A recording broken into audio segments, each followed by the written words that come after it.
Bonjour chers amis youtubeurs, je suis ravie de vous retrouver pour cette toute nouvelle vidéo qui parlera d'un nouvel oracle. Alors comme je vous l'expliquais la dernière fois, l'objectif de cette playlist c'est de vous présenter l'histoire de la cartomancie, l'histoire des tarots, du Lenormand, mais surtout de vous faire découvrir des créateurs qui apportent un petit supplément d'âme à l'univers de la cartomancie. Et aujourd'hui, je voulais vous présenter un oracle que j'adore, que j'aime beaucoup. Il s'agit de l'oracle de Sceaux.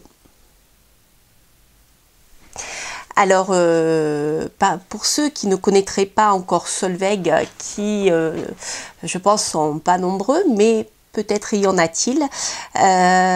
Solveig, donc, je ne prononcerai pas son nom parce que je ne sais pas le faire. Je veux bien qu'elle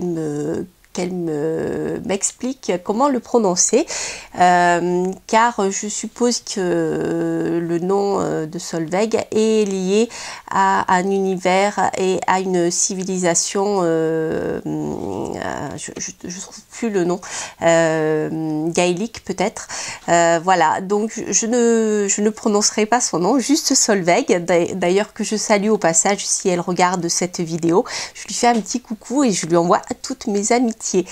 Et voilà, donc je voulais vous présenter cet oracle parce que, donc, outre le fait qu'il a quelque chose de particulier, j'apprécie énormément Solveig, qui fait preuve de nombre de qualités humaines, et c'est très appréciable. Et de plus, sa chaîne YouTube présente, outre des tirages quotidiens d'énergie, etc. Elle parle, je dirais, elle a l'esprit ouvert sur de nombreuses choses concernant l'univers ésotérique et sur la dimension spirituelle.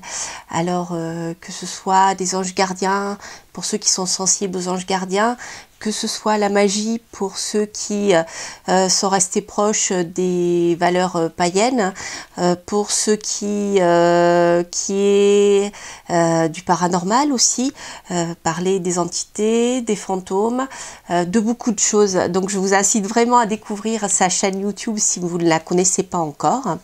Voilà, qu'est-ce que je voulais vous dire d'autre? Je regarde mes notes pour pas oublier de dire quelque chose que je voulais vous dire.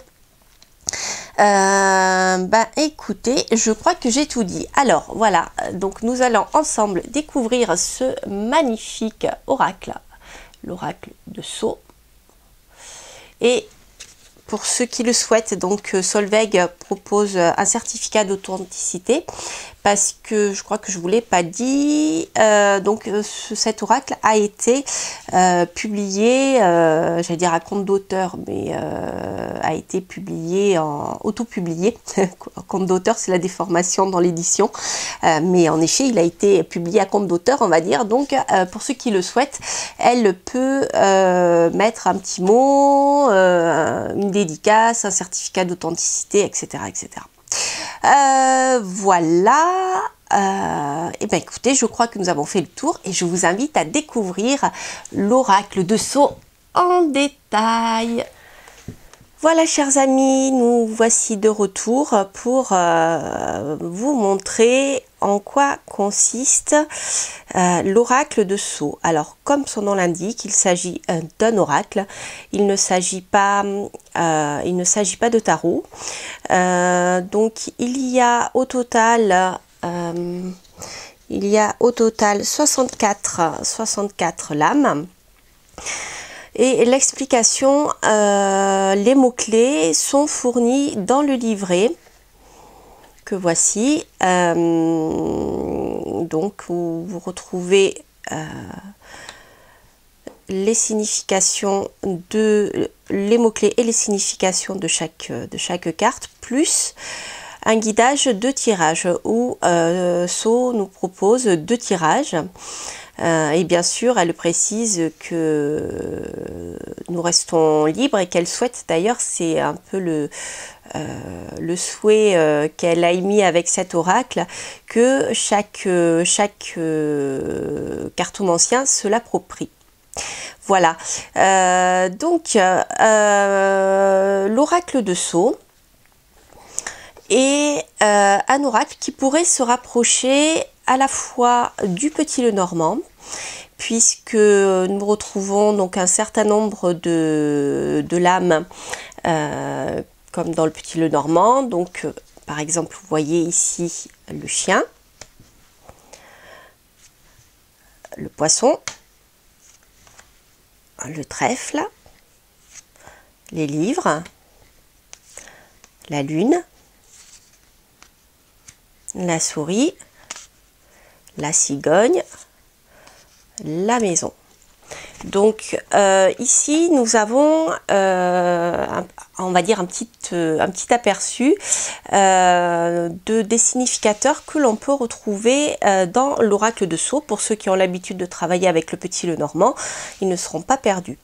Toutefois, donc comme vous l'avez vu, il y a un certain nombre de lames et le Petit Lenormand n'en a que 36. Donc Sceaux a rajouté un certain nombre d'informations, comme par exemple la protection, les festivités, la boule de cristal, j'adore la boule de cristal, on se demande pourquoi, la tirelire, etc., etc. Voilà, donc ça c'est vraiment un petit aperçu de l'oracle. Alors en ce qui concerne, vous l'avez bien compris, les illustrations ont été volontairement choisies dans une image enfantine et simple à lire.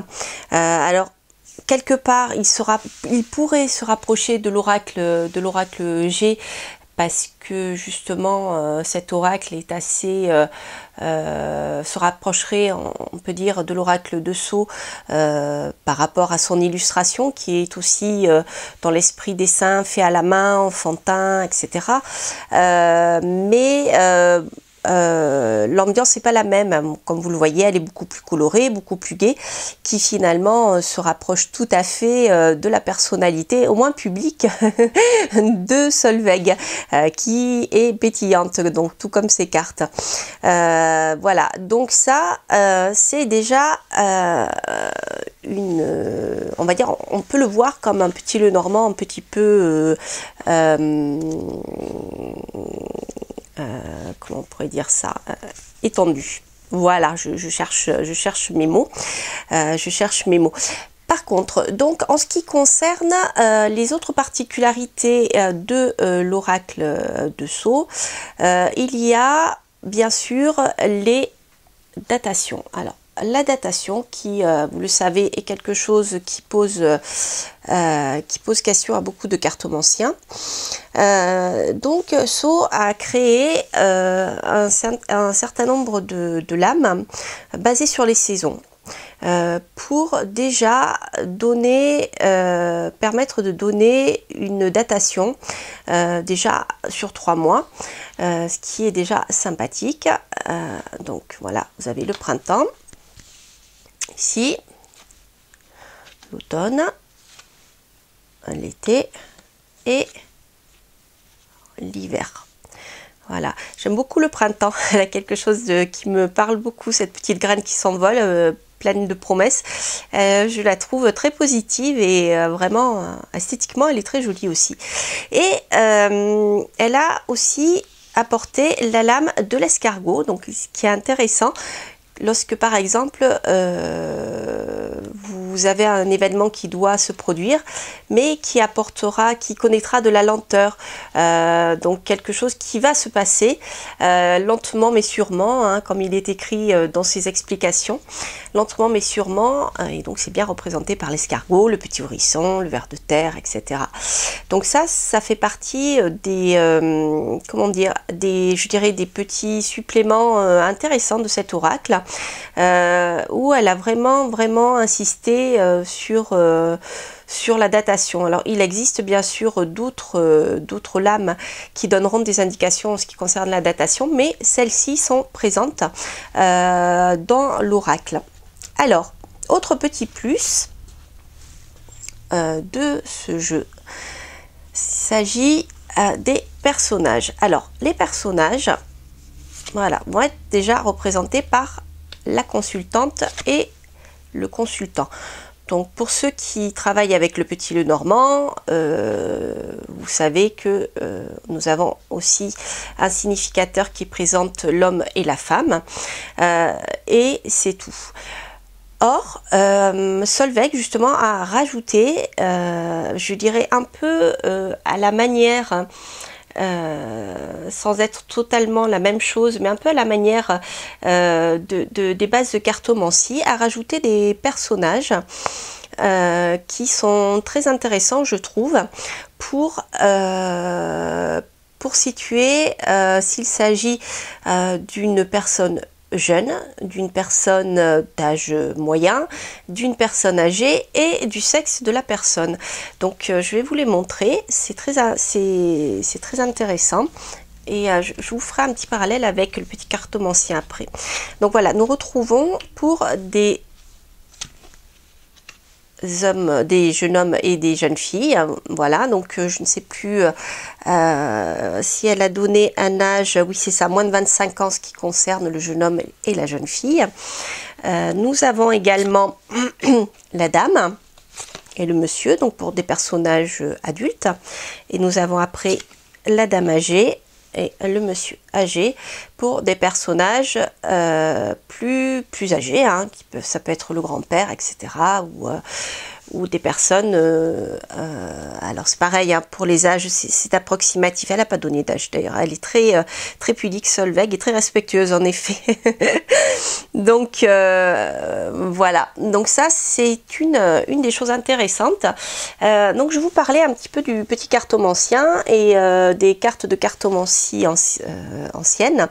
Et donc vous voyez, nous avons, hop, ici, vous reconnaissez, donc dans la cartomancie, bien sûr, on se base toujours sur les cartes de base avec le cœur, le carreau, etc. Donc nous avons ici le valet qui représentera un jeune homme. Et ici, c'est un jeune homme blond. Ici, nous avons par exemple le roi de trèfle qui représentera un homme brun et loyal. Nous avons le roi de carreau qui représentera un homme de commerce. Alors pour ceux qui connaissent bien le tarot de Marseille, le denier sera à rapprocher bien sûr du carreau, et le denier est rattaché à l'élémentaire, donc là nous sommes dans tout ce qui est finance, etc. D'où la signification de l'homme de commerce. Donc je ne les ferai pas toutes, mais pour information, nous avons aussi des professions. Alors la profession, par exemple, ici, nous avons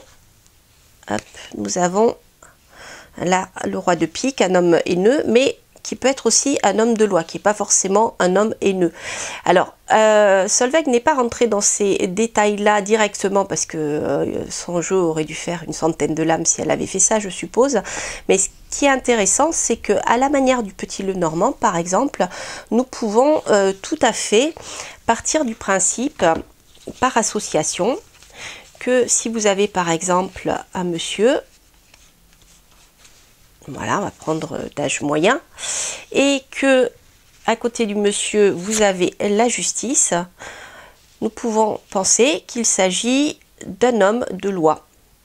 Donc ça, c'est quelque chose que des associations que l'on fait avec le Petit Lenormand, mais que l'on fait également avec les lames du tarot de Marseille, notamment avec les arcanes majeurs. Donc l'association de lames, en choisissant par exemple un référent qui là serait le monsieur. Si on dit qu'il s'agit d'un homme et que vous avez la justice, là vous avez un homme de loi. Si vous avez par exemple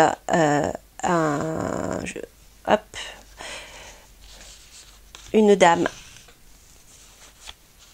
ici et qui est à côté de la vipère, ici nous retrouvons un petit peu comme dans le Lenormand, nous retrouvons donc une dame mais qui aurait les qualités de la vipère. Alors dans le Lenormand, le serpent en général est plutôt rattaché à des personnes dont il faut se méfier, des langues de vipère voire plus. Et là justement je regarde la signification, voilà, c'est ça. Donc on retrouve donc dans l'oracle de Sceaux vipère, hypocrisie, commérage, médisance. Donc voilà, donc là nous aurons une dame médisante. Ça aurait pu être un monsieur, hein, mais c'était pour faire un parallèle avec le petit Lenormand. Voilà. Qu'est-ce que je pourrais vous dire de plus par rapport à ce magnifique oracle? Ah oui, je voulais vous parler, je voulais vous parler des tirages. Alors, donc les tirages, comme je vous le disais tout à l'heure, Solveig en propose deux. Voilà. Donc le tirage avec 1, 2, 3 lames, le tirage avec 6, et bien sûr si vous le souhaitez, vous pouvez tout à fait faire des tirages comme dans le petit Lenormand, c'est-à-dire les tirages avec 9 cartes, etc. etc. Alors, comme je vous le disais tout à l'heure, en fait, Solveig précise au moment où elle présente son jeu, qu'en fait, son souhait était que chaque cartomancien s'approprie cet oracle et y mette, on va dire, des petites choses en plus qui peuvent lui parler. Et donc en fait, elle souhaiterait que chacun puisse se l'approprier, et c'est la raison pour laquelle elle n'a pas voulu rentrer dans trop de détails concernant les lames. Par contre, si vous souhaitez avoir un petit peu plus de détails que celles qui figurent sur, je vous le rappelle, les 3 premières cartes qui se trouvent dans le boîtier, dans l'oracle, vous pouvez tout à fait retrouver des présentations des lames sur YouTube. De plus, elle propose aussi tous les matins en ce moment, elle propose tous les matins, mais surtout en ce moment, des tirages où elle utilise son jeu justement. Donc c'est intéressant parce que vous pourrez voir comment elle travaille avec chaque lame, et comment voilà, elle les met en rapport, etc. Donc c'est riche d'enseignements aussi si vous souhaitez découvrir ce jeu et si vous souhaitez l'acquérir. Voilà, qu'est-ce que je voulais vous dire de plus? Rien de plus, sinon que vraiment je vous incite à découvrir la chaîne YouTube de Solveig si vous ne la connaissez pas encore, ce qui m'étonnerait. Et je rapproche mon petit ange parce que voilà, ce que je disais tout à l'heure, il n'y a pas plusieurs dieux, il n'y a pas plusieurs manières de s'approcher de la spiritualité. Il y a plusieurs chemins pour y arriver. Donc, il faut toujours suivre le chemin qui nous parle. Si vous êtes proche des anges gardiens, eh ben, choisissez de communiquer avec vos anges gardiens, si cela vous parle. Si vous avez envie de réciter des mantras, récitez des mantras, si cela vous parle. Et si vous sentez plus proche de la culture païenne ou de la culture des druides, rapprochez-vous des animaux et des animaux totems. La chouette par exemple, c'est mon animal totem et elle me parle beaucoup. Je vous raconterai un jour pourquoi c'est la chouette et c'est pas quelqu'un d'autre, quelque autre animal, et comment elle est arrivée à moi. C'est une histoire assez surprenante, comme quoi je vous disais que des fois la réalité dépasse la fiction. Et voilà, donc écoutez, je crois que j'ai fait le tour de ce magnifique oracle que j'aime beaucoup, et je travaille pas mal en ce moment avec d'ailleurs pour le découvrir, et j'avoue que il est très pertinent et vraiment j'ai grand plaisir à travailler avec. Voilà, et écoutez, chers amis youtubeurs, je vous quitte sur ces dernières paroles. Je vous souhaite une excellente journée, une très très lumineuse journée. Il fait beau, ça y est, le soleil s'est levé ici, et si c'est pas le cas chez vous, je vous envoie de beaux rayons chauds du soleil, et je vous dis à très bientôt. Bye bye.